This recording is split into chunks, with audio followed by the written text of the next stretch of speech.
जितनी भी यहाँ गुड़गांव की, दिल्ली की संगत है, उनको प्रणाम। मेरा नाम रेनू आंटी है। मैं गुरुजी को 99 में जब कारगिल की लड़ाई हुई उसमें मेरा बेटा घायल हो गया। पूरे जो छर्रे थे गोल वो पूरे कान की तरफ से निकल के और सिर में अटक गए। तो मैं वहाँ उधमपुर यहाँ से पहुँची तो डॉक्टर ने बताया कि ये लड़का कोमा में चला गया है। 3 महीने तक वो कोमा में रहा। मैं बहुत ही शॉर्ट में बताऊंगी कि मेरे साथ क्या गुजरी। वहाँ शिव जी के मंदिर में पानी चढ़ाती थी, मेरे हस्बैंड दिया लेके बैठे रहते थे हनुमान जी का। किसी तरह 3 महीने बाद होश आया तो डॉक्टर ने कहा हमें नहीं मालूम है कि इनकी आँख से देख पाएगा या पैर से चल पाएगा। जब उसको आँख खोली तो वो पैर से चल सकता था, खड़ा हुआ, हमने चलना सिखाया। इसके बाद उसको होश आ गया। फिर मैं शॉर्ट में कह रही हूँ, उसको RR अस्पताल में यहाँ दिल्ली भेज दिया गया, जिसमें वो सेमी अनकॉन्शियस था पर छोटे बच्चे की तरह था। उसका सारा काम मैं और मेरे 6 महीने पहले जो शादी हुई थी बहू, हम लोग नहलाते थे। और जो छोटे बच्चे को जो कुछ काम करना होता है, मैं ये बताना नहीं चाहती, वो आज आर्मी में काम कर रहा है गुरुजी की कृपा से। तो क्या हुआ कि मुझे यहाँ थी तो मैं बड़ी परेशान थी। तो मुझे गिल अंकल थे, मेजर गिल अंकल, उन्होंने आके, वो हमारे बड़े फ्रेंड थे, उनकी वाइफ का भी कोई कैंसर वगैरह ठीक किया था। तो उन्होंने बोला कि आप गुरुजी के पास चलो। तो मैं तो शिव भक्त हूँ शुरू से, मेरी फैमिली। तो मैंने कहा मैं तो चलूँगी, मुझे तो जो ठीक करेगा मेरे बेटे को। मैं बेटे को लेके गई। बेटे को जब लेके गई तो मैंने कुछ नहीं बताया, गिल अंकल ने ही बताया कि ऐसे ऐसे इसकी गोली लगी थी, इसका हेड इंजरी है और इसको कोई होश नहीं है, बच्चा बन गया है।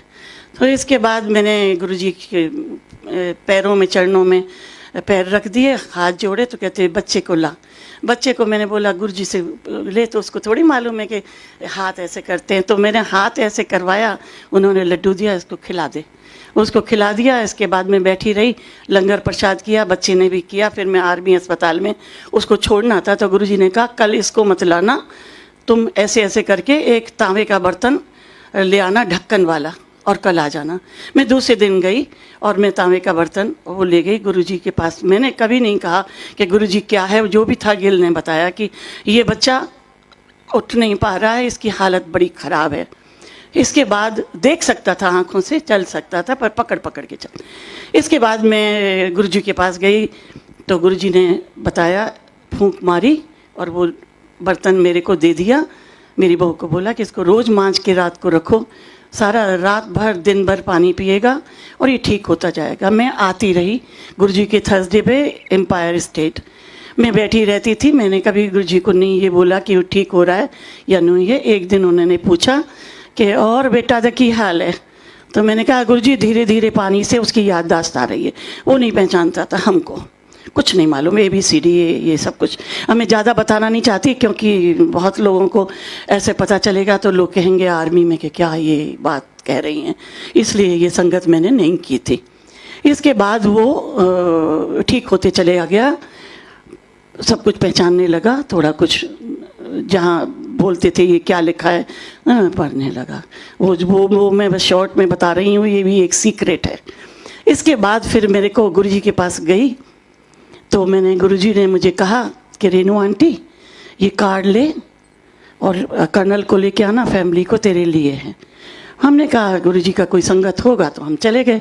तो किसी करोड़ोंपतियों की शादी थी किसी फार्म हाउस पे, जिसका नाम मुझे बिल्कुल नहीं मालूम। ढूंढते ढूंढते हम गए और गुरुजी के पास पहुँचे तो एक दिन बोले अरे आ गई रेनू आंटी, अशोका होटल की मालिक। मैंने कहा नहीं गुरुजी, मैं तो आपकी भक्त हूँ, मैं कहाँ मालिक। कहते वो कर्नल अंकल तो आज मैंने पजामे और कुर्ते में और चप्पल में बुलाया, उसकी बड़ी ईगो है, तेरे में ईगो नहीं है। तो मैंने कहा चप्पल कुर्ते में? मैंने कहा हाँ, मैंने तो गुरुजी उनको बोला था कि पैंट शर्ट पहन लो, हमेशा जाते हो। कहते नहीं गुरुजी क्या, मैं आज कुर्ते पजामे में जाऊंगा और चप्पल में। वो चप्पल के संग ही उन्होंने पूरी शादी में खाना खाया। मेरे को तो कोई दिक्कत नहीं हुई। फिर गुरुजी ने मुझे बुला के कहा कि ये बंदे को बोलो कि वो गाने जाने बोल रहे हैं, तो वहाँ कारपेट लगा दिया, उनकी कुर्सी बाहर लगा दी। और पंजाब से आई हुई थी, बहुत बड़ी शादी थी, पार्टी।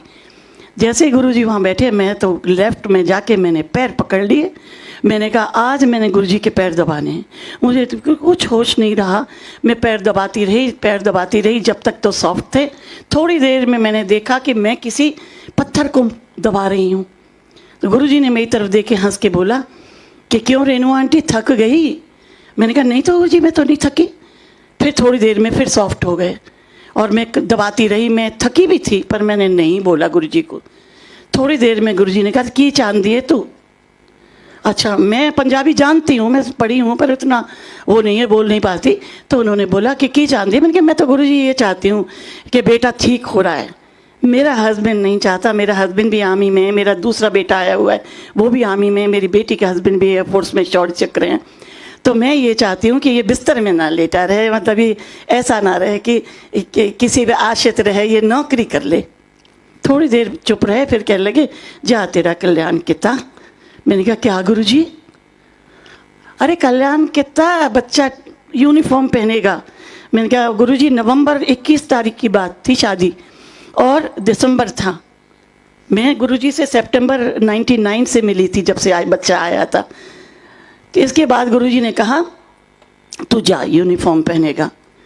इसके बाद वो सडनली जल्दी ठीक होते रहा और ठीक 27 दिसंबर को एक चिट्ठी आती है आर्मी से कि captain so and so has to report to the army 61 cavalry which is here, otherwise is a armed corps officer. उसकी रेजिमेंट पंजाब में थी, पटियाला में। फिर मैं गई 27 तारीख को चिट्ठी आई तो मैंने कहा अरे ये तो गुरुजी ने बोला, ये तो चिट्ठी आ गई, अब क्या करूं? यूनिफॉर्म ढूंढी, क्योंकि जो यूनिफॉर्म उसकी पड़ी थी वो तो खूनों से लथपथ थी, उसके अंदर सारे ब्लड खून था। कोशिश करी छुटाने की पर नहीं छुटे, इतनी ब्लीडिंग उसको हुई थी, वो तो मरा हुआ बिल्कुल आया था। जो भगवान की कृपा है कि वो जो डॉक्टर ने ऑपरेशन जल्दी कर दिया तो बच्चा कोमा में गया, फिर निकल के भी आया। तो फिर मैंने गुरुजी को मैंने कहा, तो गुरुजी पहले तो मैंने कहा गुरुजी किसी chief of the army staff को तो नहीं जानते कहीं, तो यूनिफॉर्म पहनवा दी। फिर मैंने कहा ना गुरुजी तो शिव जी के भक्त हैं, मेरे को तो चक्कर देखती हूँ तो मुझे ऐसे लगता है शिव जी बैठे हैं। इसी वक्त मैंने गुरुजी के पास गई थर्सडे को, मैंने कहा गुरुजी यूनिफॉर्म पहन ली। कहते मुझे तो मालूम था चंगा कितना, उसका ध्यान रखना। हमें वहाँ प्रसाद वगैरह खाया और फिर मैं घर आ गई। फिर मेरे हस्बैंड लग गए, उसको रोज़ ले जाते थे और वहाँ सो जाता था क्योंकि दवाइयाँ इतनी, उसके छर्रे अभी भी पड़े हुए हैं अंदर, तो उसकी दवाई खाता था तो सो जाता था। उन्होंने कहा आप साइन करवा उसको घर वापस ले जाओ। उसको घर लाते रहे। इसके बाद फिर मैं गुरुजी के पास गई, फिर मैंने सब बताया, मैं जाती रही। फिर बीच में मैं पटियाला चली गई, उसको ध्यान रखना था, मालिश करनी थी, उसको चलाना था। जो कुछ मालूम था वो मुझे ही मालूम था और किसी को नहीं मालूम था कि ये क्या क्या हो रहा है इसके साथ। और बड़े आर्मी ने हमको बड़ा साथ दिया और वो बिल्कुल ठीक हो गया गुरुजी की कृपा से, और आज वो फुल कर्नल भी बन गया है पहले ही चांस में। और गुरुजी की इतनी कृपा हुई है कि फिर उसके आप देखो कि कहाँ वो चल नहीं सकता था, याददाश्त नहीं, बीमार, सिर में दर्द, ये तकलीफ़ वो तकलीफ़, यूनिफॉर्म में पहन के अपनी रेजिमेंट खूब अच्छी तरह चला। और आज उसके एक 14 साल का बेटा है, एक 7 साल का बेटा है। गुरुजी ने इतनी कृपा की कि मैं बता नहीं सकती कि मेरे पास बहुत सत्संग है जो गुरुजी ने मेरे को क्या से क्या नहीं किया मेरे परिवार के लिए। मैं उनका शुक्राना करने आई हूँ और आपको ये बताने आई हूँ। ये मैंने पहले इसलिए नहीं बताया था कि वो आर्मी में है, बहुत सी चीज़ें सीक्रेट नहीं बताते, जो कि मैंने अपने गुरुजी को मैंने पहले ही 2000 में ही बता दिया था, 2000 की जनवरी में ही बता दिया था। और मैं दुखी हुई जब गुरुजी ने समाधि ली। मैं बहुत मिस करती हूँ गुरुजी को, बहुत मिस करती हूँ, बहुत मिस करती हूँ गुरुजी आपको। मैं फिर से आ जाओ गुरुजी प्लीज़, सबका भला करो, जितनी संगत आई है बहुत प्यार से सबकी तमन्नाएं पूरी करो, सबके बच्चों को